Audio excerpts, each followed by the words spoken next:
This video is brought to you by Miniature Market. Thousands of board games, discounted prices, miniaturemarket.com. Hello my friends, it's the Game Boy Geek here. The king is dead, and different factions are going to be trying to jockey and claim the kingdom. And you're going to be trying to help them with that. There's going to be knights, there's going to be doppelgangers, there's going to be undead coming up, and you're going to be trying to help them take over the kingdom. Today we're looking at Claim. This is a two-player trick-taking game from designer extraordinaire Scott Almes. This is from White Goblin Games. Two-player only trick-taking. That's hard to do. Can they do it well? Well, let's find out.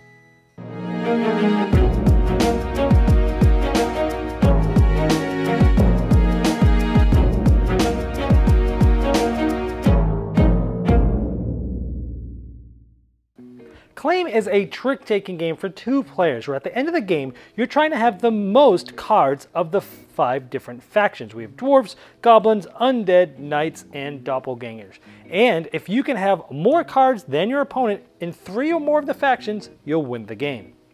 The game is played over 2 halves. The first half, you're going to be battling to win the card that is here each trick. So this is the card you're trying to win and has no bearing on the cards that you play that round. Starting with the star player, they're going to play a card. They're going to play one card, and this is the goblin suit. The other player has to follow suit if they can by default. We'll get into some exceptions later. So let's say they follow suit with goblins. The higher number will win. This player has won this card. They will take this, put it face down into a pile in front of them. The other player will randomly take this one off the top and put it in their pile. These cards would get discarded. We'd flip a new one over, and we'd do it again. The winner of the trick would play the card. They're trying to win this doppelganger of 8. Let's say this player plays a goblin again. Let's say the other player does not have a goblin, so they throw a dwarf. They can throw any card if they can't follow suit, but it's always the lead suit that's going to win, so this player would win again. They would take this, put it face down on theirs. The other player would get this, and these would be discarded, and we'd see what would come out next that you're fighting for. Now let's get into some of the special abilities. Now, I mentioned that you have to follow suit, but that's not necessarily always true, because if I play another goblin, well, the other player could play a doppelganger. Let's say they play this. You can always play a doppelganger, regardless of which card you have in your hand. It's the only way to not follow suit if you can. So even if they had a goblin to follow, they wouldn't have to. They could play the doppelganger. As long as it's higher than this, they would win. If it's tied, if this was a 6 doppelganger, whoever played the lead suit would win. So this player would have won against a 6 doppelganger. This player would have won. They would have taken this one. These would get discarded. That player would get one, and then we would flip one. So then we just continue going. Let's say a little later in the round, this player then again leads with the goblin again, because let's just say they had won the trick before. This other player has no goblins. If you can't follow suit, but you can play a knight, the knights always beat the goblins. So the knight would beat this. This player would now win this 9. These would get discarded, and so on and so forth. Special ability I'm going to show you now is the Undead. Let's say this player plays this. This player has to follow because they don't have any doppelgangers. This player won. When you win a trick with this, not only do you get this to put face down in your pile that you'll be using next round, you also get these face up. Any undead that were out there don't get discarded. They actually get added to your tableau that you're trying to score at the end of the game, which I showed you at the beginning of the video. This will continue until all the cards from that claim pile are gone. It would essentially be 13 tricks. And whoever won the last trick would start. They're using the cards that they had won in the first half of the game, and the other player has to basically follow the same rules. They have to follow if they can, unless they have a doppelganger. They follow suit. This player would win. They would take both of these face up into their scoring tableau, and that player would lead another trick. Let's say this player plays an 8 of the dwarfs, and the next player plays it. Well, this player won the trick because they have an 8, it's higher, they followed suit. However, the dwarf special ability is in this second phase only. When you lose a trick, you get to take all the dwarves out there. So even though this player won, this player would take these 2 and add them to their tableau, but then this player would lead the next trick. This is really useful when someone throws something like that you can't follow, and you can slough with a dwarf, which then, even though you lost, you still get to keep the dwarf and they just get this. So it's an interesting play on this. By the way, the dwarfs, again, their special ability only happens in the second phase, but the undead's special ability of taking tricks when you win them only happens in the first half of the game.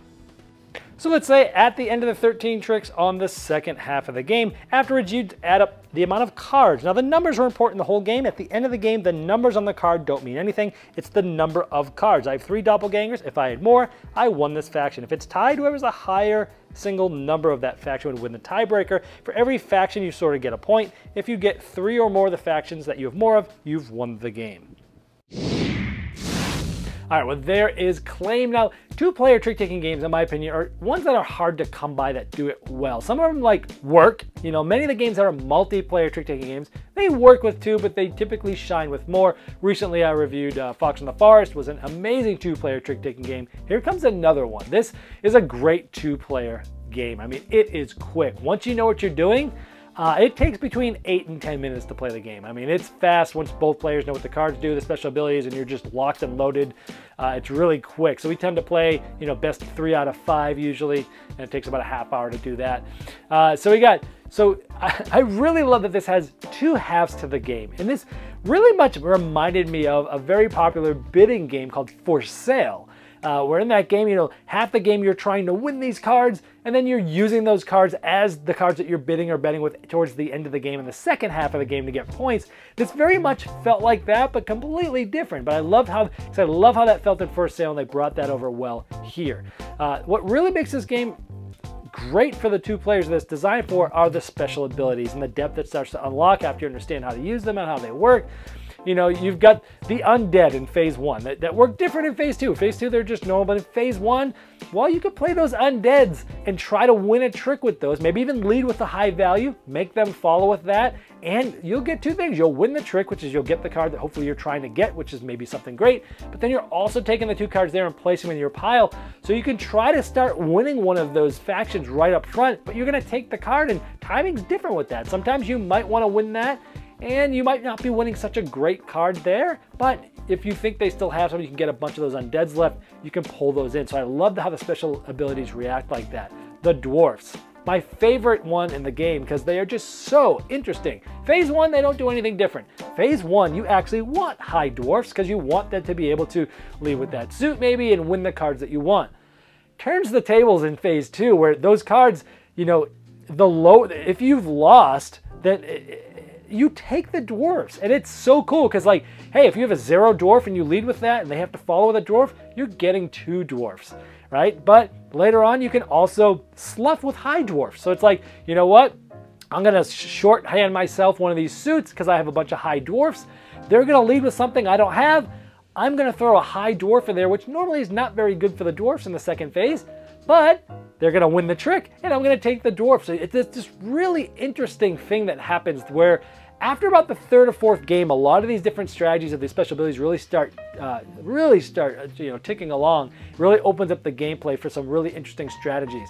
I would say it probably took me till about the 4th game to really feel comfortable with all the abilities and how to really start using them well, but after that, the game just became amazing. Before that, I was just like, okay, this is interesting, it's a little weird, but then after you start understanding the special abilities, this game's really phenomenal. I also like how the knights can take out the goblins, but it's hard to do because there's more goblins than anything else. There's less knights than anything else, but if you can pull it off, it's really cool. So I really liked a lot of this game. Is there anything I didn't like? The cards themselves, they're a little small. I would have rather a little bit larger playing cards. They are linen finish, which is great, but they are very thin. I found myself even just holding them normally, because you're holding 13 cards when you play them, you know, they're starting to get bent already. They're a little too flimsy for me. I really wish they would have beefed up the card stock on this and made them a little thicker. Especially with how often you're going to be playing. I'm going to be playing this, just shuffling this. So the card quality, even though it's linen finish, I would have liked something bigger and harder card stock. Sure, it would have come at a higher price, but I would have been willing to pay for it. In this game, luck can become a big factor. And you can say, well, that could happen in any card game. Right, in card games, there's lots of luck. There's lots of luck as to what you're dealt. There's luck as to what you draw. This is no different. You could get a great hand, and you could really steamroll the opponent, and it can happen. However, in the first half, if you have a great hand and you're winning stuff, well, if you're winning the ones you know, they might just as easily be grabbing great cards that they didn't know they were getting from the top of the pile. So it tends to even itself out there. But even then, if you know, it still can come down to, hey, I've got a better hand than you, I'm just gonna hammer through it. And every once, I'd say every 4 or 5 games, someone gets steamrolled because of that. But after that, that's why we usually play 3 to 5. But again, even if you have a better hand, there's some interesting things you can do with the comboing of, hey, if you know you're gonna be weak there, you could have gotten some undead in phase 1, and then you could start getting the dwarfs to phase 2. There's 2 of the 3 you need. Then it's gonna come down to one last one that you could really shoot for, maybe win. So, but luck can be a factor, just be known about that. And then sometimes after the first hand or the first half of the game, sometimes it can be a little anticlimactic because you can kind of have a good feeling of who's gonna win. You know, again, maybe every 4th or 5th hand, you're like, oh man, you got all the powerful cards there this time. You're probably gonna clean my clock. And usually that happens. So sometimes it can be anticlimactic, but not a big deal because the game's about only 8 minutes long. So you just play, again, 3 out of 5 or maybe just 4 of them, and you say who has the most. So overall, I love this game. Great 2-player trick-taking game, which I think is hard to do. And so I'm going to be keeping this in my gaming library. So let's induct it properly with Saxophone Serenade. This has been the Game Boy Geek, helping you find and enjoy the next board game you'll love.